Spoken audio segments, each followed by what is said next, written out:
اختیار میں ہے۔ اب ہم دوسرے نمبر پر دیکھتے ہیں خدا کا طوفان میں سے کلام کرنا۔ خدا جب ایوب سے بات کرتا ہے تو طوفان کے ذریعے کرتا ہے۔ یہ طوفان ایک نشان ہے خدا کی زبردست طاقت، اس کے رازوں اور اس کی عظمت کا۔ طوفان یہ بتاتا ہے کہ خدا کی قدرت انسان کے بس سے باہر ہے۔ بہیمت اور لیویاتھن، خدا دو عجیب و غریب مخلوقات کا ذکر کرتا ہے۔ ایوب کی کتاب 41ویں باب کی 40 آیت، یہ یا تو گینڈے اور مگرمچھ کی تصویری تشبیہ ہے یا پھر پرانی کہانیوں کی طاقتور مخلوقات۔ ان کا مقصد یہ دکھانا ہے کہ خدا نے کیسے زبردست اور حیرت انگیز چیزیں بنائیں۔ شاعرانہ انداز، ایوب اپنی تکلیف کو اندھیرے، گہرے سمندر اور موت کے سائے جیسے الفاظوں سے بیان کرتا ہے۔ یہ الفاظ دکھاتے ہیں کہ وہ اندر سے کیسا محسوس کر رہا ہے۔ اس کے دوست بھی فطرت سے مثالیں دیتے ہیں جیسے طوفان، آگ اور سیلاب، تاکہ وہ بتا سکے کہ خدا کی سزا کتنی سخت ہو سکتی ہے۔ کائنات کا سفر، خدا ایوب کو آسمان، ستارے، سمندر اور جانوروں کے بارے میں بتاتا ہے۔ یہ سب کچھ دیکھ کر خدا ایوب کو سمجھاتا ہے کہ انسان کی سمجھ محدود ہے لیکن خدا کی حکمت لامحدود ہے۔ اب ہم ایوب کی کتاب میں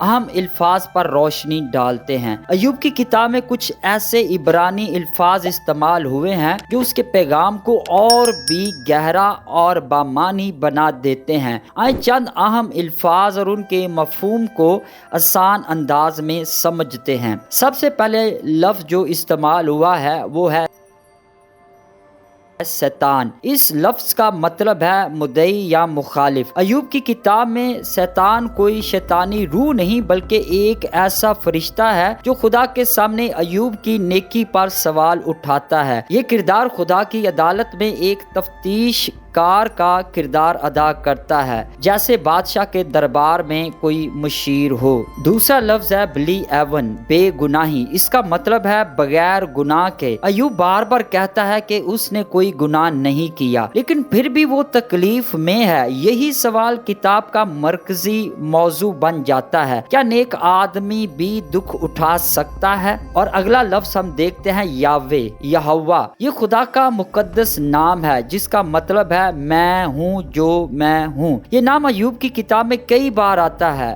اور خدا کی بادشاہی، طاقت اور عالمگیریت کو ظاہر کرتا ہے۔ خاص بات یہ ہے کہ ایوب اسرائیلی نہیں ہے، پھر بھی وہ یہوہ کو جانتا ہے، جو بتاتا ہے کہ خدا صرف ایک قوم کا نہیں بلکہ سب قوموں کا خدا ہے۔ اب ایک اور عبرانی لفظ شالوم ہے۔ شالوم کا مطلب ہے سلامتی، امن، مکمل بحالی۔ جب کہانی کے آخر میں خدا ایوب کو سب کچھ واپس دیتا ہے تو یہ شالوم کی خوبصورت تصویر بن جاتی ہے۔ یہ صرف ظاہری بحالی نہیں بلکہ روحانی سکون اور تعلق کی بحالی بھی ہے۔ اب اصل میں وہ نقطہ بیان کرنے والا ہوں جو بہت ہی خاص ہے، وہ ہے ایوب کا نام۔ سچائی سے واقف ہو، سچائی تمہیں آزاد کرے گی۔ میرا نام پاسٹر نجم ہے اور آپ دیکھ رہے ہیں discover the word with pastor Najam. اگر آپ ہمارے چینل پر نئے ہیں تو ہمارے چینل کو ضرور سبسکرائب کریں اور بیل کے بٹن کو ضرور کلک کریں تاکہ ہر آنے والی نئی ویڈیو کا نوٹیفیکیشن آپ کو سب سے پہلے مل سکے۔ اور اگر آج کی ویڈیو کے وسیلہ سے واقعی خداوند آپ کو بلیس کرتا ہے تو اس ویڈیو کو ضرور لائک کیجئے گا اور ویڈیو کے نیچے کومنٹس میں ضرور اپنے خیالات کا اظہار کیجئے گا، اور اس ویڈیو کے لنک کو آپ اپنی فیملی کے ساتھ، اپنے فرینڈز کے ساتھ ضرور شیئر کیجئے گا تاکہ بہت سارے لوگ سچائی سے واقف ہوں اور سچائی انہیں آزاد کرے، کیونکہ اس چینل کی ہر ویڈیو آپ کے لیے ایک نئی سچائی، ایک نیا بھید لے کر آتی ہے۔ خدا کے کلام کو سنتے ہیں۔ اس کا عبرانی میں مطلب کیا ہے اور اس کے معنی کیا ہیں، اور یہ نام اپنے اندر پوری کتاب کے بھید کو چھپائے ہوئے ہے۔ ایوب کا عبرانی نام ہے ایوب۔ یہ نام عبرانی لفظ یو سے نکلا ہے جس کا مطلب ہوتا ہے مظلوم۔ یہ نام صرف ایک پہچان نہیں بلکہ پوری کہانی کا خلاصہ ہے، کیونکہ ایوب وہ شخص ہے جو نہ صرف اپنے مال و دولت سے محروم ہوتا ہے بلکہ اپنے بچوں، صحت اور دوستوں کی سمجھ بوجھ سے بھی، مگر پھر بھی اپنے ایمان پر قائم رہتا ہے۔ ایوب کا نام ہی اس پوری کتاب کے خلاصے کو بیان کرتا ہے۔ جیسے جیسے آپ ویڈیو کو آگے دیکھتے جائیں گے اس سے بھی زیادہ گہرے معنی، گہرے بید اور گہرے مکاشفات آپ کے سامنے آتے جائیں گے۔ اب ہم دیکھتے ہیں ایوب کی کتاب کے بید۔ ایوب کی کتاب صرف ایک تاریخی واقعہ نہیں بلکہ انسانی درد، آسمانی خاموشی اور روحانی بصیرت کا ایک زندہ مکاشفہ ہے۔ نیک انسان کی تکلیف، یہ کتاب وہ سوال اٹھاتی ہے جو صدیوں سے انسان کو پریشان کرتا آیا ہے۔ کیا نیکی کا بدلہ ہمیشہ برکت ہوتی ہے؟ ایوب جو بے گناہ ہے سب کچھ کھو دیتا ہے۔ اس کی کہانی ہمیں یہ سکھاتی ہے کہ ہر تکلیف گناہ کی سزا نہیں ہوتی، بعض اوقات یہ خدا کی گہری حکمت کا حصہ ہوتی ہے، خدا کی خاموشی اور حکمت۔ جب ہم ایوب کی کتاب کو پڑھتے ہیں تو اس کے 3 باب سے 37ویں باب تک خدا خاموش رہتا ہے اور انسان سوال کرتا ہے، لیکن جب خدا بولتا ہے وہ طوفان سے بولتا ہے، نہ کسی صفائی کے ساتھ نہ کسی دلیل کے ساتھ، بلکہ اپنی تخلیق کی عظمت دکھا کر کہ تو کہاں تھا جب میں نے زمین کی بنیاد رکھی۔ ایوب کی کتاب 38واں باب 4 آیت۔ اب ہم دیکھتے ہیں ایمان کی آزمائش۔ ایوب سب کچھ کھو کر بھی کہتا ہے اگر وہ مجھے مار ڈالے تو بھی میں اس پر توکل رکھوں گا۔ ایوب کی کتاب 13واں باب 15 آیت۔ یہ ایمان کا وہ درجہ ہے جو برکت میں نہیں بلکہ درد میں پروان چڑھتا ہے۔ اب ہم دیکھتے ہیں انسانی فہم کی حد۔ ایوب کو جواب نہیں ملتا، صرف ایک منظر دکھائی دیتا ہے کائنات کا، خدا کے ہاتھوں کا اور اس کی حکمت کا جو ہماری سمجھ سے کہیں بلند ہے۔ اور آخر میں ایوب نہ صرف بحال ہوتا ہے بلکہ وہ اپنے دوستوں کے لیے شفاعت کرتا ہے جو اس پر الزام لگا رہے تھے۔ اب ہم ایوب کی کتاب کو گہرائی کے ساتھ تاریخی اور ثقافتی طور پر دیکھنے والے ہیں۔ ایوب کی کتاب کا سب سے پہلے پس منظر دیکھتے ہیں۔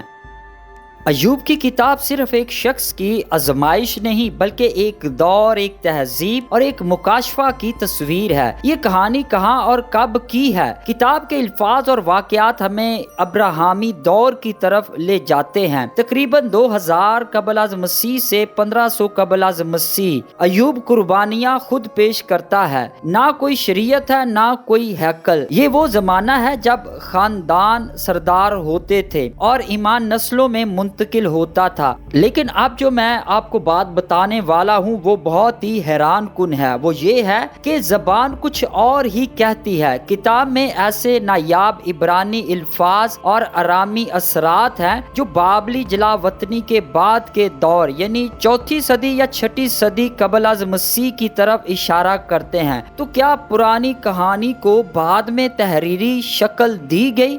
شاید، لیکن یہی تو حکمت کی کتاب کی خوبی ہے، زبان و مکان سے بلند ہو کر ہمیں سچائی تک لاتی ہے۔ اب ہم دیکھتے ہیں جغرافیہ اور کلچر۔ ایوب اوز کی سرزمین کا باشندہ ہے، شاید شمالی عرب یا ادوم کا علاقہ، یعنی وہ اسرائیلی نہیں، لیکن اس کی دعا، اس کا درد، اس کا ایمان ہم سب سے مخاطب ہے۔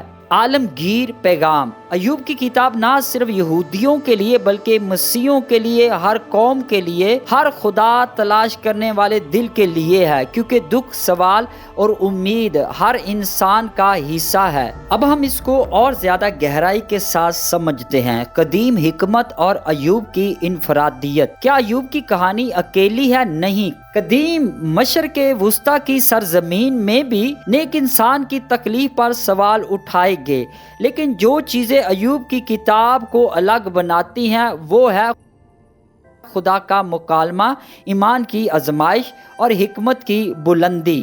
بابلی تھیوڈسی یہ ایک نظم ہے جس میں ایک نیک شخص شکایت کرتا ہے، میں نے کوئی گناہ نہیں کیا پھر بھی کیوں دکھ اٹھا رہا ہوں۔ اس کے دوست بھی ایوب کے دوستوں جیسے ہی دلائل دیتے ہیں، لیکن اس نظم میں خدا خاموش ہے۔ ایوب کی کہانی میں فرق کیا ہے؟ یہاں خدا خاموش ضرور رہتا ہے مگر آخر کار طوفان میں سے بولتا ہے۔ وہ انسان کو اس کی محدود عقل کا احساس دلاتا ہے اور دکھ کے بیچ میں بھی اپنی موجودگی کو دکھاتا ہے۔ اب ہم دیکھتے ہیں سومری نظم، ایک اور نظم جس میں ایک شخص تکلیف میں ہے مگر بحالی کے بعد وہ دیوتاؤں کا شکر ادا کرتا ہے، مگر وہاں کسی گہرے فلسفے یا مکاشفہ کی کمی ہے۔ مصری حکمت۔